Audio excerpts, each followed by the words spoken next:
Hello, hello, and welcome back to my YouTube channel. James here, as ever, for today's video, the highly anticipated video of how much do accountants get paid in the UK? Well, you are in the right company, as you have two qualified accountants who have done lots of research into this and are more than happy to be transparent as to what you can expect to get paid in the UK working as a qualified accountant. But Rebecca, before we get kicked off, feel free to introduce yourself, my friend. Yeah, so I'm Rebecca, and you might know me from Miss Finance tutorials online. And as James says, we're both qualified accountants. I'm AAT, ICB, and ACA at this point. And yeah, so we've done a heck of a lot of research, and we get asked this question all the time on the YouTube channels and TikTok channels, etc. So it's sort of the elephant in the room. How Yeah. much do accountants get paid, and where do we start? I know, I know. Well, for the record, I'm ACCA qualified on here, so we've got a good spectrum of a variety of different qualifications, but we'll start at the beginning. If you are starting out as an accounts junior, and we'll go on the assumption that you're also studying at the same time, maybe with some study support paid by an employer, and we'll talk about if you have to pay for it yourself as well. But if you're starting out, Rebecca, accounts junior, working in practice versus industry, what are we thinking? Okay, so at the very, very bottom scale, you're looking at anywhere from £11,000 upwards if you are an apprentice. Mm. So I'd say most individuals who are starting out, who've never been in the industry before today, could be looking up to 17 to £19,000. Yes, on there. And also, when we talk about study support, that's where the employer covers the cost for you to actually do, say, your AAT, the Association of Accounts Technicians. So you're working and gaining a qualification at the same time. And geographically for the UK, it's going to vary. Obviously, if you're in London or down south, you'd expect to be a lot higher. But the apprenticeship schemes vary, but they're in the sort of region of sort of 11, 12 to up to 15, 16, depending on where you are, and obviously London and the south a bit higher. Yeah, I'd say probably up to about 25,000 in London for that role. Yeah, exactly on there. So we've got the first one as to right at the bottom, you're starting off on there, new into the sector, zero experience on there. Now we've got to consider if you've maybe been to college or you've been to university, maybe you've done a couple of internships, so you've got a bit of experience. And we can also put in there about placements as well, which I'm happy to talk about. As I work at university, I help students who go on placement. But if you're a graduate, Rebecca, you've maybe you're entitled to a few exemptions. What we're thinking for a starting salary there? So I would say anywhere from 20,000 to 27,000, maybe 32 to 33 in London. Yeah, I would say so, and also to bear in mind that's also with the employer paying most likely for your exemptions to get those all through, and then you, depending on how many exemptions you get, you're going to have 4, 5, 6 exams, maybe a few more on there. Plus, you're going to be tied into a study contract for 3, 4 years for you to ultimately become qualified. Most likely, you've only done a few internships, you've been studying for it, so little to minimum experience, I would say. And at the higher end, maybe you've done a placement at university where you take a year in industry as well on there, or working in practice. So I would expect that they'd be pushing the mid-20s to early 30s on there as well. Yeah. But just to touch on it as well, difference between industry and practice as well. What are we thinking for that? So, okay, initially working in industry, you might be paid a little bit more than somebody working in practice initially. Whereas once you become qualified, so post-qualification, this really depends. Yes. So basically, the amount that you're going to get paid in practice depends on how many years post-qualification you have.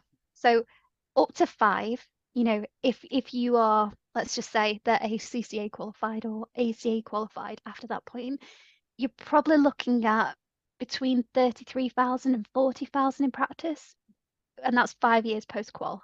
10 years post-qual, add another 10, easily. Yeah. Add another 10. Not a problem at all. And in London, again, you're probably looking at about 60 to 65,000 and 10 years post-qualification, and that's at the low end, without any kind of specialty at all. Now, if you're looking at industry, yes, again, initially you are paid a little bit more, but then it really, again, it depends. It Yeah. depends on where you take your career, because you could, end up in a finance manager role, which would be paying anywhere, I would say, between 39 to 45,000 initially. And again, in London, add a little bit more on top of there, maybe 5 to 10,000 pounds more. Whereas once you get into the FD category, so the finance director category, or head of finance, you're looking at quite a significant jump between finance manager and FD or head of finance. So you could be looking at anywhere from, I've seen £70,000 for a finance director to £120,000 for head of finance. So you might be working in a company that only has a head of finance or only has a finance director. It doesn't have the two. So again, it just depends. Yeah.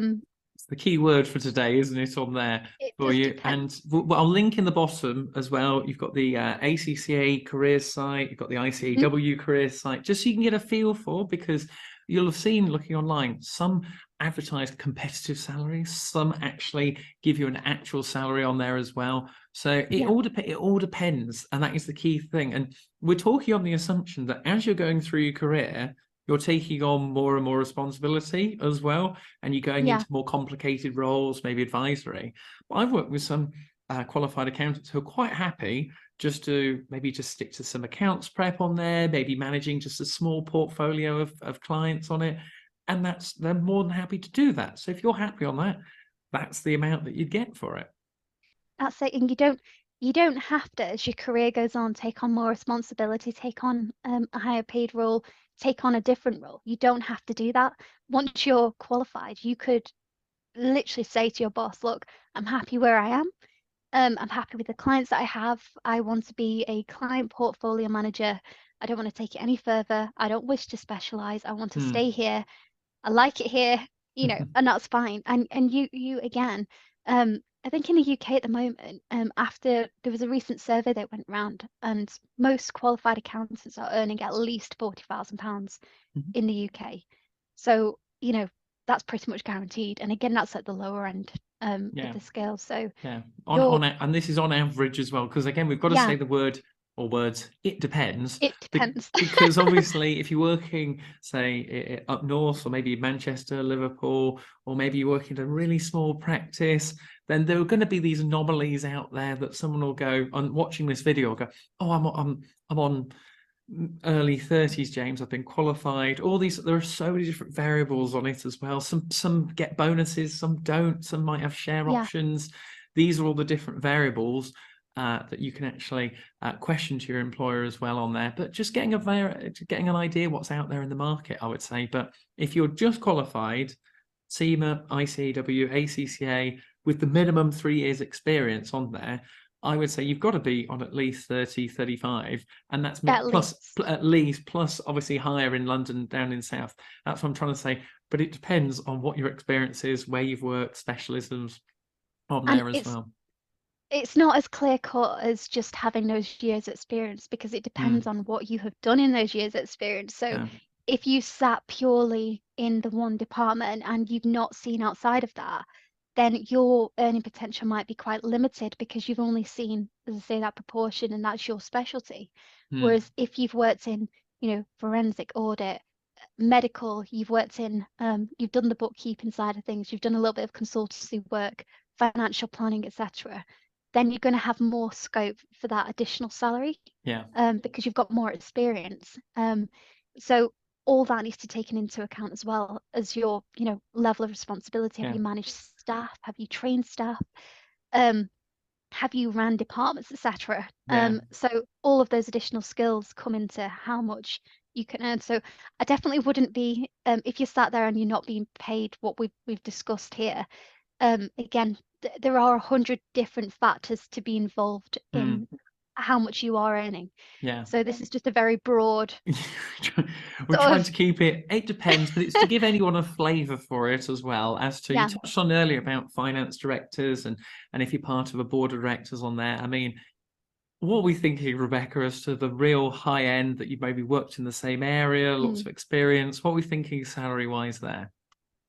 I have seen individuals who are earning, you know, you've got, let's just say they've got 20 years in the game. They are earning 150,000 to 250,000 pounds a year, with bonuses, with cars, you name it. Yeah. But again, it depends if you work for, blue chip companies, are you Yeah. working for a FTSE 100? Are you, are you living in London? Again, what kind of industry are you working in? Is it financial planning? Is it tax?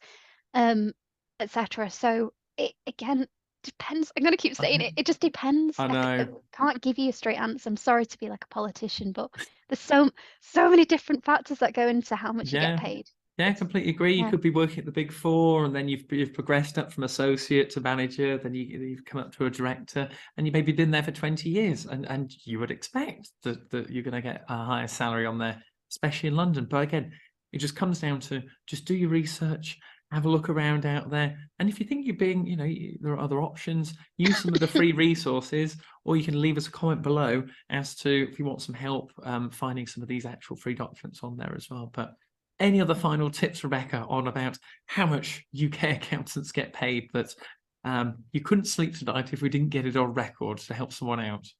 Oh, I would say just do your research. So do if you are looking at your future in accountancy in any format, do your research as to where you want to take your career and do your research behind what you could potentially earn. Because if you don't plan ahead, I think that's one of the main things you need to start doing if you're working in this industry. If you don't plan ahead, then you're going to be surprised potentially at either what you can or cannot earn long term. So I think it's important to get an understanding of your potential of earnings early on if that's what motivates you. Yeah. Fine, but yes, definitely do your research. Have a look at the likes of Glassdoor, look at the top 4 firms. As an indicator, they will be paying a little bit more than your small practice down the road. Yeah. Look at London prices, but then again, if you're working in Manchester, you're working in Liverpool, understand they're going to be a little bit less. So just take an overall, take it with a pinch of salt, sort of thing. Indeed. Use, Indeed. yeah, just think about it. But I think planning in advance helps to map out your career and map out Yeah. earning potential. So Yeah, and it's also yeah. worth noting as well, because we've got a variety of different experiences, but also finding an area that you really enjoy to work in, because it's a large chunk of your life. And yes, we're saying all these figures and the amounts only get bigger and bigger and bigger. But if you're turning up to work every day and you're not enjoying what you're doing and you're dreading the Monday alarm going off, is it worth it? Is it worth it on there for something else to consider? Because you say, oh yeah, I got paid X amount, 70, 80, 90,000, but I really don't like what I do. I don't get to see my kids, or I don't have time to do things I want to do. That is the balance that you have to consider, which unfortunately not many people like to talk about as well on there. No, and I will say, I've worked in practice, I've worked in industry, I've worked for different companies in both. So I've not just worked in the one. I might have had 7 different roles at this point in time, and worked with many individuals who've been in the game for 20, 25 years, 50 years, people who've just started, etc. And I would say the money is never worth your happiness. So if you're working in a certain part of accounting at the moment that, as James says, you're not particularly enjoying, that's okay. But have a conversation with your manager to see if there's Exactly. another element of accounting and finance that you can get involved with. And there always will be, because as I say, there's so many different roads to go down. But you could even potentially look at being seconded to another department. Look at maybe talking to somebody who has the role that you think you might want and get a good idea from them. What is it really like? Tell me what it's really like. Exactly. To get an understanding. And we've mentioned in previous videos, but people in our industry tend to be very open about what things are really like. Even if you don't know that individual, they will still give you the time of day to say, actually, this is the way that this is. Yeah. And if you're interested, go down this route, for Yeah, example. So exactly. Well, super insights there, Rebecca, as well. And guys, if you've got any questions from watching today, make sure you leave us a comment at the bottom, your thoughts, how you're getting on with your job search. And I'll put all of mine and Rebecca's details below, along with the free resources we've referred to in this recording. So make sure you subscribe. And of course, make sure you give this video a massive like to help someone else out. It could be the difference in maybe someone changing jobs, staying in the job as well. And of course, we will see you for another video soon. So Rebecca, thank you so much for your insights and best of luck, guys, with your search. Good luck.